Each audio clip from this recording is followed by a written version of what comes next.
Hello everyone, my name is Ronnie Horton. This is my informative speech for my public speaking class. Word to the nation. Guard zealously your right to serve in the armed forces, for without them, there will be no other rights to guard. This quote is from a speech given by President John F. Kennedy on the Armed Forces Day celebration, 1962. Armed Forces Day is an annual celebration that is meant to commemorate former service members that had either lost their lives in one of the wars that our nation fought in, or the active serving members. His quote in particular signified the importance of our military in regards to the freedom of the nation. I myself served from 2013 to 2018 as an active duty United States Marine. I was specialized on the H-1 platform, it's the Hueys and Cobras helicopters, and I was stationed in Camp Pendleton, California, and I deployed to Okinawa, South Korea, and the Philippines during my active duty service.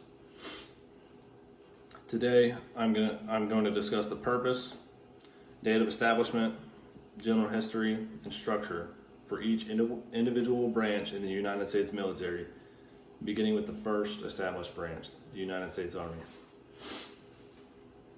The United States Army's mission is to deploy, fight, and win our nation's wars by providing ready, prompt, and sustained land dominance by Army forces across the full spectrum of conflict as part of the joint force. The date of establishment for the Army, it was formed by the Second Continental Congress as the Continental Army on the 14th of June, 1775, as a unified force for the 13 colonies against Britain during the American Revolutionary War. It was later formed into that Continental Army, or from the Continental Army to the now standing United States Army on the 3rd of June, 1784. The Army is structured as follows. Under the Department of Defense, there is the Department of the Army, just similarly to the other three primary branches, the Marine Corps, the United States Navy, and the United States Coast Guard. The Army has its own department under the Department of Defense. The Department of the Army is headed by a civilian senior appointed civil servant, the Secretary of the Army. The Chief of Staff of the Army is the highest ranking military officer, it's a 4-star general, within the branch, while also serving as a presidential advisor as part of the Joint Chiefs of Staff. The Joint Chiefs of Staff is a non-combatant advisor to the president. So they don't actually control any active forces that are forward deployed on the ground, land, or sea.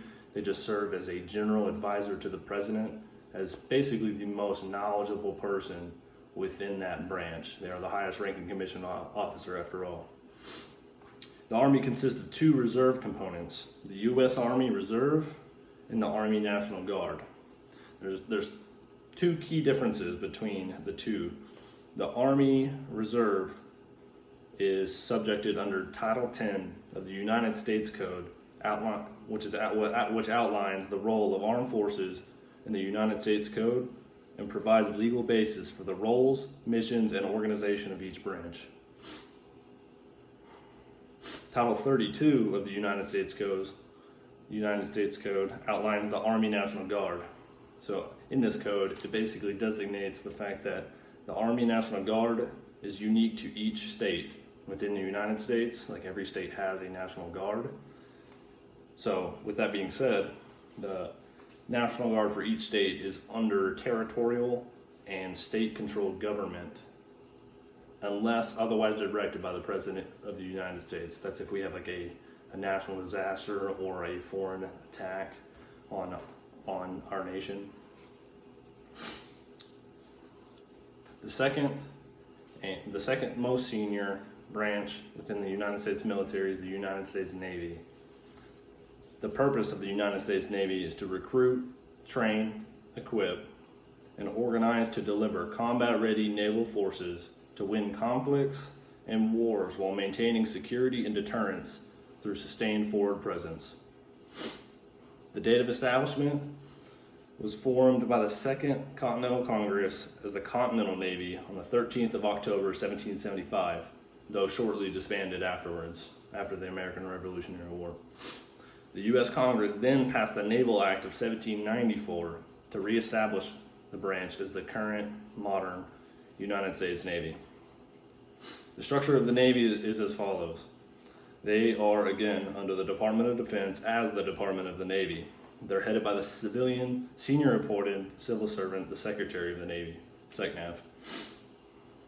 The Chief of Naval Operations, the CNO, is the highest ranking commissioned officer, a 4-star admiral, within the branch, while also serving as a presidential advisor on the Joint Chief of Staff. So similarly to the Army, they have their own advisor. It also is the only branch, well, the Navy and the Marine Corps, they're the only branches to serve under the same department. So the United States Marine Corps is an active sister service to the Navy. It was part of the Navy during the 17 and 1800s, but then as time passed, the United States Marine Corps developed into its own branch of the military, though they do share the same department of under the Department of Defense.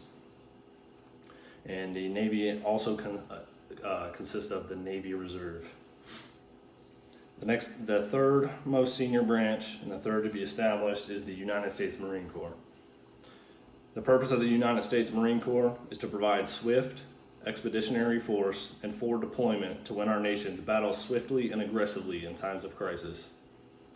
The United States Marine Corps fights on land, sea, and air, as well as providing forces and detachments to naval ships and ground operations. So while the Army controls the majority of land battles and land engagements, and the Navy controls the most of the naval engagements, the Marine kind of act as a ambidextrous, multifunctioning, multifaceting branch of the military. They are usually, or typically, the first to enter a fight, the last to leave a fight. They don't transport themselves. They're transported by sea, or when they're on the sea, they're transported by the Navy on their frigates or carriers or however. But pretty much the unique aspect of the Marine Corps is that they are meant to be amphibious. They're meant to fight in all facets. The Marine Corps was established by the Second Continental Congress as the Continental Marines on November 10th, 1775, though it was disbanded after the American Revolutionary War. It was then again reestablished by the Congressional Act to Provide a Naval Armament of 18 March 1794, which officially established the United States Marine Corps as its own branch of military service.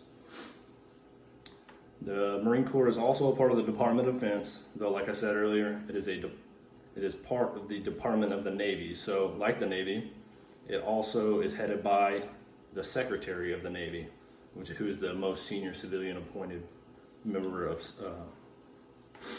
the Commandant of the Marine Corps is the highest ranking commissioned officer, the 4-star general, in the branch. This position is responsible for ensuring the Marine forces are properly equipped for deployment under operational command. So the Commandant of the Marine Corps, he actually controls logistical equipment, armaments, training, and the designation of personnel.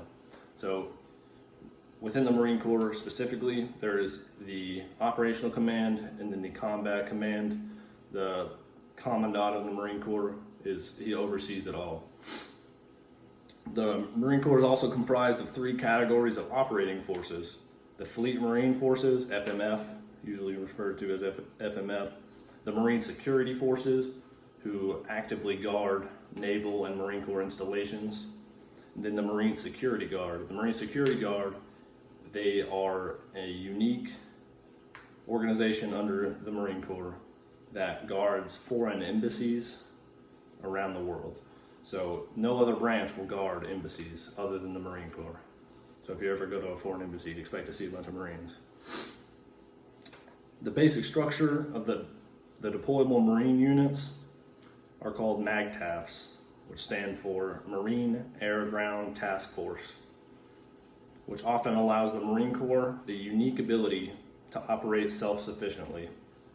So the way the Marine Corps has been structured previously is that they are basically the only designated branch of service that doesn't necessarily need to rely on anybody else. They have full capabilities to operate self-sufficiently.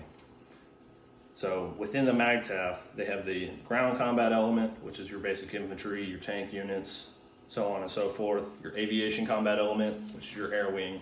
So you have your fixed wing, rotary, just the different kind of aircraft that fall under Marine Corps establishment.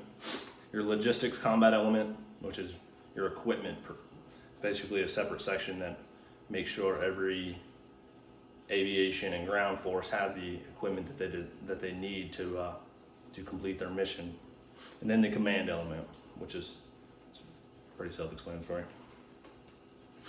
The Marine Corps also consists of the President's own band, which is a unique band to just the Marine Corps.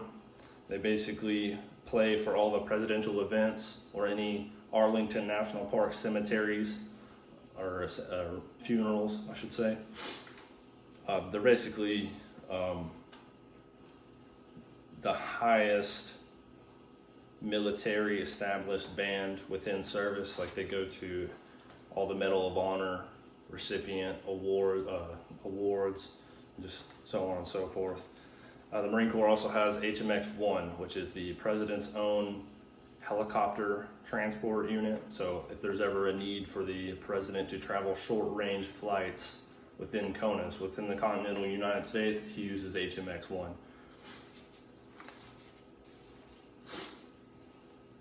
So the fourth most senior branch of the United States military is the United States Coast Guard.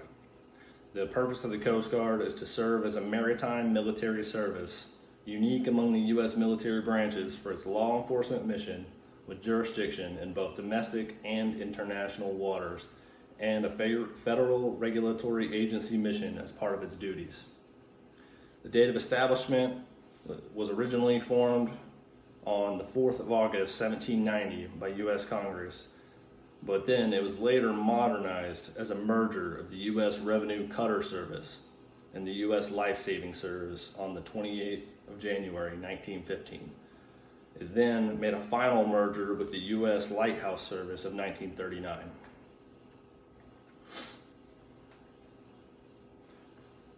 The United States Coast Guard is not a part of the Department of Defense. It is a part of the Department of Homeland Security, which basically designates it as a homeland force primarily, like it is meant to guard our borders first and foremost, and then if they're required to serve in foreign affairs, then that will then take precedence.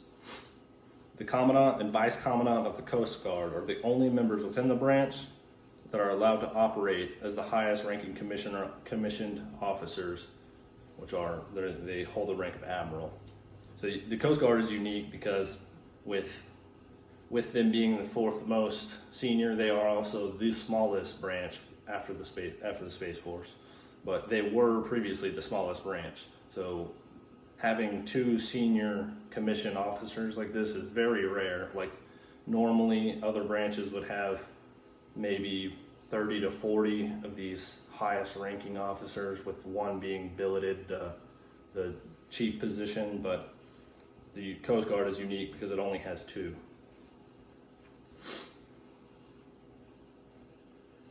The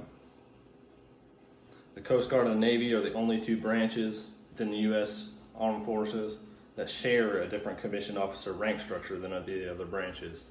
So normally you'd have within the Army, Marine Corps, and I believe the Space Corps, or the Space Force now. Their commissioned officer rank structure is the same, but within the Coast Guard and Navy, they have different ranks, but they're the same pay grade, they just have different names for their ranks. So instead of having your first lieutenant, second lieutenant, captain, major, so on and so forth for the Army and Marine Corps, you'll have your ensign second class, your captain, and then it goes up from there. But The United States Coast Guard was originally known as the United States Revenue Cutter Service because of the revenue cutters, who were a small fleet of cutter ships of ordinary men hired by the U.S. government to enforce tariffs along trade routes in the 1900s. The revenue cutters, they captained very small vessels, single mast, that were meant for light maneuverability and quick interception of basically illegally shipped goods.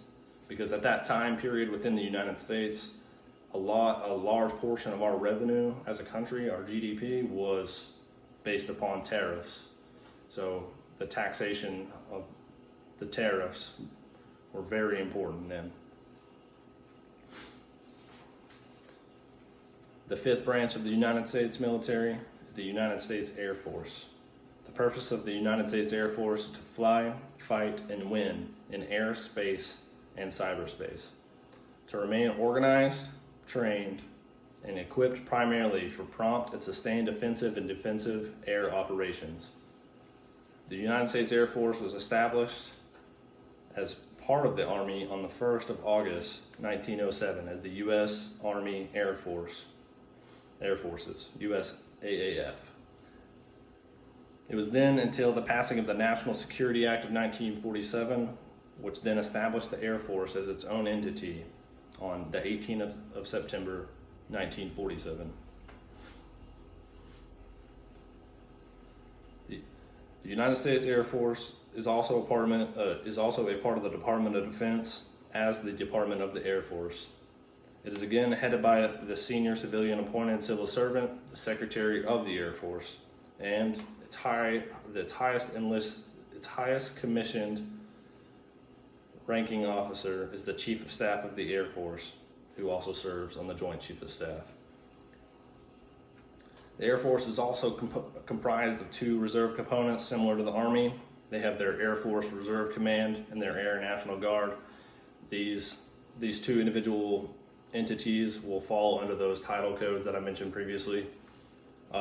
And with the Air National Guard, they are also uniquely faceted to operate within every individual state government first, unless otherwise designated by the President of the United States. As of 30 September 2018, the U.S. Air Force has 5,328 active aircraft of varying platforms in service, as stated on the Air Force Almanac. The U.S. Air Force is the only branch of service in which the commissioned officers do the majority of warfighting, unlike the other branches in which enlisted carry the majority of that responsibility. So within the Air Force, they're obviously flying, but to fly within the military, you have to be a commissioned officer. So you have to go through the commissioned officer training, your college, so on and so forth. But the Air Force, the majority of their warfighters, because they are officers, that sets them aside from the other officers within other branches. So within each branch, there's a divide amongst commissioned officers and then enlisted service members. There's meant to be, because as a commissioned officer, you're meant to be an active leader, specialized within whatever field you have your enlisted service members under. So the Air Force, they're all pilots. Most of the commissioned officers are pilots.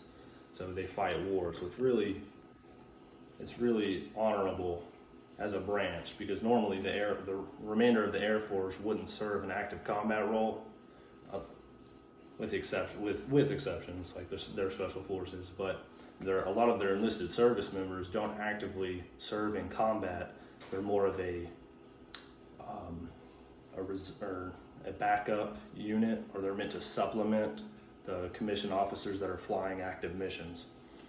So, and then the sixth and final branch of the United States military is the newly established United States Space Force. The purpose of the Space Force is to provide freedom of operation and to protect the interests of the United States in, from, and to space. The Space Force was established as an independent branch on the 20th of December 2019, after the National Defense Authorization Act of 2020 was signed into effect. Though many people believe that the Space Force is a new entity, it was actually derived from the Air Force as the Air Force Space Command, which was originally established in 1982. And they remained active from 1982 to 2019 when President Donald Trump officially recognized the Space Force as an independent branch. The Space Force also falls under the Department of Defense but for now, they're under the Department of the Air Force. They're headed by a civilian senior appointed civil servant, the Secretary of the Air Force. So for now, they're still under Air Force Command. But the Chief of Space Operations is the highest ranking commissioned officer within the branch, who is also a member of the Joint Chiefs of Staff. So with them being established independently, they're still working out their individual rank structures and uniforms and just how divisionally they're going to be separated from the other branches. The Space Force responsibilities from the 1980s to present day are to include missile warning systems, launch operations, satellite control, space domain awareness, and satellite communications. Space Policy Directive 4 was signed by President Donald Trump on 19 February 2019, which initiated the placement of the Space Force under the Department of the Air Force, as linked in SPD-4. SPD-4 can be found on the Space Force's website, and it's open to the public, and it allows the public to look at essentially how a branch is formed. All these forms are found for public knowledge, so they can see exactly how this branch is getting established. Though it's a new service, there's approximately 16,000 U.S. Air Force service members, both enlisted and commissioned, that will laterally transfer into the Space Force by 2020. By 2022, the Army and Navy will have provided enlisted service members and commissioned officers as part of the Space Force as well. And as I said previously, all their uniforms, ranks, and logos are still under work. They're still to be decided. As of right now, they've partially adopted the Air Force uniform until they have their own independent uniforms. But within this speech, I've tried to inform you on the separate branches of our military that collectively form the United States Armed Forces. Within each branch, I've covered its respective mission, purpose, date of establishment, structure, and general history.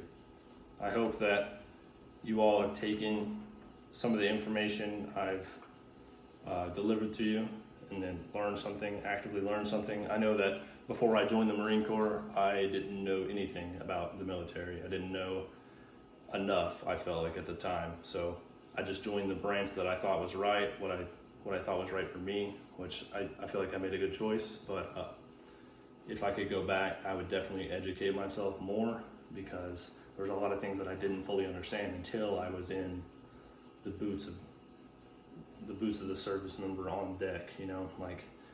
There's a lot you don't know as a civilian until you get in that position. So with that is the conclusion of my informative speech. Thank you.